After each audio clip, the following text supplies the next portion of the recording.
અને ફરી પાછા દેવર્ષિ આવી અને કહે છે કે તમે રચના કરી દીધી. હા, કરી તો દીધી છે, પરંતુ આનો પ્રચાર કોણ કરશે? અને એટલું કીધું ને ત્યારે દેવર્ષિએ વિચાર કર્યો કે ભગવાનની કથામાં જેવો તેવો ભક્તા તો જોવે નહીં, એને તો સ્વીકાર કરશે નહીં કોઈ. દેવર્ષિએ કીધું કે કામ કરો, તમે અહીંયા આ રચનાને છે ને સુંદર મજાના બાળકોને શ્રવણ ને એવું કરાવો, ત્યાં સુધી હું એક રચના બનાવું છું. દેવર્ષિ ફરતા ફરતા ફરતા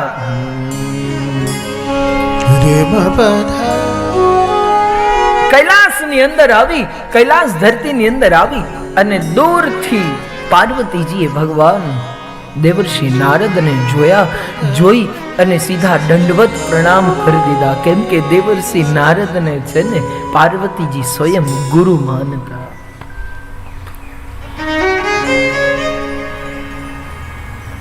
આજ કૈલાસની ધરતી ઉપર દેવર્ષિ આવી અને કહે છે, હે પ્રભુ, આ તમને અત્યારે પ્રભુ છે ભગવાન શિવ અત્યારે તો ક્યાંક ગયા હશે, પરંતુ મારે એક વાત કીધુંની મને અંદરથી ખટકતી હતી, પણ હવે એ છે નહીં તો શું કરવા પૂછું? પાર્વતીજીએ કીધું, કહો ગુરુદેવ, હવે આટલું કઈ તમે અહીંયાથી જતા રહેશો એ તો યોગ્ય છે? એમ આપણને હારું કોક એમ કે તારી એક વાત મને ખબર છે, ખટકે છે, પણ આજ નહીં, પછી સમય આવશે ત્યારે તમને બોલો ચેન પડશે ખરી? આ દેવર્ષિ નારદે કીધું કે દેવી તમને અત્યારે નહીં, પરંતુ સારો સમય આવશે ને ત્યારે કહીશ. અરે નહીં ગુરુદેવ, બસ આજે કઈ નથી, એક પ્રશ્ન છે. અરે પ્રભુ, જે પણ પ્રશ્ન હશે ને ગુરુદેવ એ બધા હું જવાબ આપી દઈશ, પરંતુ તમે આજે જ કહીને જાઓ તો મને કંઈક મનને શાંતિ મળે. આવું અધૂરું કહીને જશો ને તો મજા નથી આવતી. દેવર્ષિએ કીધું કે તમને ભગવાન બધું જ કહીને જાય છે? તમને ભગવાન બધા જ વાત કરે છે? બોલે હા, ભગવાનનો સ્વભાવ કેટલો ભોળો છે, એમના ભક્તોને પણ બધું કહી દેતા હોય તો મને કહેવામાં કઈ વાર કરે ખરા? સંદેહ રાખે ખરા? મને કેટલાય સમયથી એવું થાય છે. દેવર્ષિ નારદ કહે છે, મને કેટલાય સમયથી એક પ્રશ્ન છે, પણ પૂછવા જતા થોડોક આમ ખચકાવું છું, થોડુંક અટકાવું છું. પૂછું કે ના પૂછું એ વિચારું છું. અરે ગુરુદેવ, એમાં વિચારવાનું શું હોય? તમે અમારા છો, તમારા આશીર્વાદ, તમારી કૃપા થકી તો અમે ભગવાનને મળ્યા છીએ, ભગવાન મને પ્રાપ્ય થયા. તમે મને નહીં પૂછી શકો? તમે મને નહીં કહી શકો? જ્યારે જીવનની અંદર બંને પોતાના મળે ને ત્યારે એકબીજાને વાતો કરતા ભક્તો ક્યારેક પાછા ન પડતા. દિલ ખોલીને એને વાત કરજો તો એને એમ લાગશે કે આ મારો છે, તો એ તમારો સમજશે ને. એમ આપણું દિલ છે ને આ લૌકિકની અંદર વહેમી દુનિયામાં નહીં, પરંતુ અલૌકિક દુનિયાની અંદર પ્રેમીને સોંપજો ને, એટલે આપોઆપ આપણું હલકું થઈ જશે.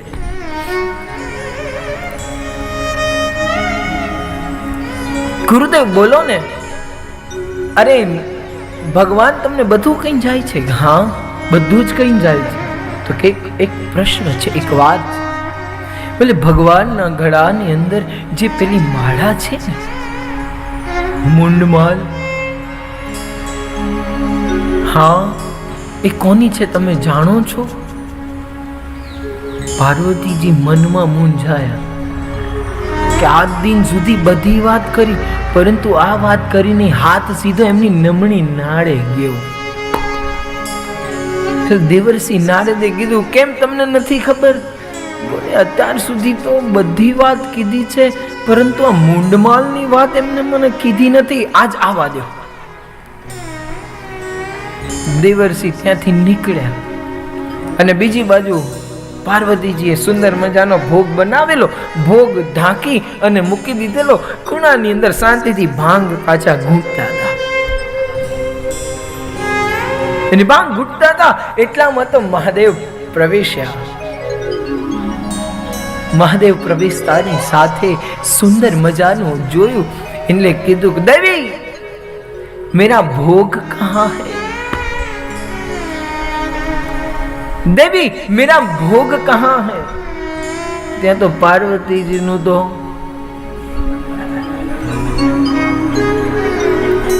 भोग लेना है, वहां पर मैंने रखा है, वो ले लो और आप आराम से भोजन पालो। भगवाने विचार कर्यो कि अत्यारे शांत रहेवामां मजा, शांत में मजा छे नहीं तो सजा छे। आटलू विचारी भगवान गया, जोजो सहजता जोजो। भगवान शिव जई अने जे भोग हतो एने बधु लई अने भोगने लई अने आव्या अने बेसवानी जग्या एमने पसंद करी पार्वतीजीनी बाजुमां। એટલે આપણે બહેનો માતાઓ વ્રત કરો, ખબર છે તમે કયા વ્રત કરો છો? હા, એ તો કરો છો, જયા પાર્વતીજીના કરો છો ને? આ કેમ કરો છો એ સાંભળવું હોય તો છેલ્લા દિવસે કહેજો। હવે નહીં છોડવું,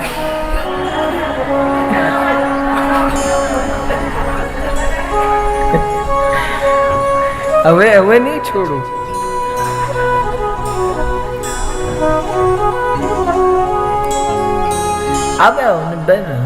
देवी क्या आज कुछ ठीक नहीं लग रहा है क्या? पार्वती जी ने कीधु बस छोड़ो, कुछ बात नहीं करने का मन ही नहीं है, आपसे बात ही नहीं करनी, छोड़ो। बोले देवी हुआ क्या? बोले आप कुछ कहीं बता के नहीं जाते हो, तमे कशु अमने कहता नहीं, कीधा वगर जता रह्यो छो अने कीधा वगर जाओ छो, एटलू तो काई नहीं, कोक बारनु अंदर घर में आवे अने तमारा विषे काई पूछे, अमने काई खबर ज न होय, अमारे शुं करीने जवाब देवानो? आटलो कीधुं ने भगवाने विचार कर्यो, हवे उभा रह्यो। भगवान शिवे एटलो कीधुं, देवी आज कोई यहाँ पे आया हुआ था? बोले हाँ।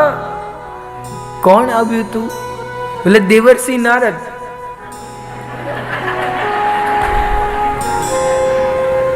भगवान शिव के छे हवे कोई बात ने मरोडाय, जे सीधी बात छे ने कराय। अच्छा देवर्षि आया था? हाँ। तो देवी थयो शुं ए तो क्यों? अरे काई नहीं, ए तो ए आव्या अने मने पूछ्યું आ मुंडमाल भगवान પહેરે છે કોની છે? મારી જોડે કોઈ જવાબ જ નહોતો, શું કરી શકું? જો હવે પાછા થઈ ગયા સરળ, હું શું કરી શકીશ? અને ત્યારે આટલી જ્યાં વાત કરી, ભગવાને કીધું કે તમારે સાંભળવું છે, તમારે સાંભળવું છે? હા।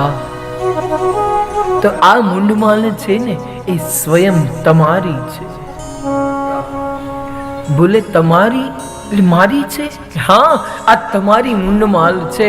अने त्यारे पार्वतीजी कीधुं के मारी केम? अने त्यारे भगवान शिव के जन्म जन्म तक रगड़ हमारी, शंभु पावत नत रहत कुमारी। बस तमारो निर्णय छे, जन्म जन्म तक रगड़ हमारी, शंभु पावत नत रहत कुमारी। तमारो अनेको जन्मो थया ने, अनेको वार तमारू मृत्यु थयुं, परंतु तमारो प्रेम मारा प्रत्ये एटलो सुंदर छे ने अतूट छे, ए जे तमारी जे मुंड छे ने एने पण हूँ मारा हृदयथी लगावीने राखुं छुं। आ मुंडमाल छे ने એટલે હું એને લગાવીને રાખું છું। અને ત્યારે પાર્વતીજીએ કીધું કે કેમ તમારી જોડે હું મરું છું અને તમે મરતા નથી? અને ત્યારે મહિમન સ્તોત્રની અંદર આવે, અજન્માનો લોકા ભગવંતો પિજલતા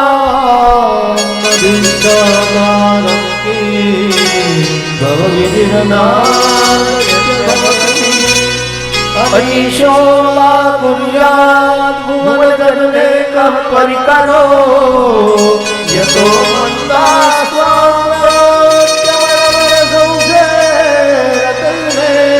ભગવાન શિવ કે છે અજન્માનો લોકા કિમ ભય ભવંતો પી જગતા. આ જગત ની અંદર મારો જન્મ નથી, મારું મૃત્યુ નથી. બોલે મહાદેવ આનું કારણ શું? બોલે મારી જોડે અમર કથા છે. અમર કથા કે હા, આ અમર કથા એવી છે કે બસ જન્મો જન્માંતરની આદિ વ્યાધિ ઉપાધિ માંથી પણ ઉગારી દેને એવી આ કથા છે. પાર્વતીજી કહે છે મને પણ આ કથાને રસપાન કરાવો ને, મારે પણ રસપાન કરવી છે. અને એ જ સમયે એવી લીલા બનાવેલી નારદજીએ ભગવાન કૃષ્ણને કીધું તમારા લીલા રૂપી જે સુખ છે ને, રાધા માધવનો એક સુખ હતો પોપટ. ભગવાનને અહીંયા સંદેશો રાધાજીને પહોંચાડવો હોય ને તો એ પોપટના કાનમાં કહેતા અને એ જ પોપટ જાય રાધાજીના કાનની અંદર એ સંદેશો આપે. રાધાજી પાછા એ પોપટને કહે અને એ સંદેશો પાછા ભગવાન કૃષ્ણને કહેતા. દેવર્ષિએ કીધું પ્રભુ તમારો જે લીલા પોપટ છે ને સુખ, એને હવે મોકલી દો. અને બીજી બાજુ અમરનાથની અંદર ધીરે ધીરે ધીરે ભગવાન શિવ પાર્વતીજીને લઈને આમ નંદી ઉપર સવારી થઈ ધીરે ધીરે ધીરે ધીરે અમરનાથની ગુફાઓ તરફ પ્રયાણ કર્યું. અને પ્રયાણ કરતાની સાથે રસ્તાના માર્ગમાં નંદીને તરછોડી દીધો. થોડાક આગળ ગયા સર્પને તરછોડી દીધો, મૂકી દીધો. ચંદ્ર એને પણ નીચે ઉતારી દીધા. પેલા ગંગાજી હતા એમને પણ નીચે મૂકી દીધા. બધાએ પ્રશ્ન કે પ્રભુ અમને આ કથા કેમ નહીં? ત્યારે ભગવાન નંદીને કીધું કે તને એવો અહંકાર છે, ઘમંડ છે કે મારા વગર ભગવાન એક સ્થળેથી બીજી જગ્યાએ જતા નથી. અહંકારીને ઘમંડીને આ કથા શ્રવણ કરાય? સર્પ હતો ભુજંગ, જે અલંકાર હતા. ભગવાન પ્રભુ અમે તો તમારું અલંકાર છીએ, અમને પણ કે જે કથાની અંદર થોડાક થાય ને ફૂંફાડા મારે ને એને કથા સંભળાય.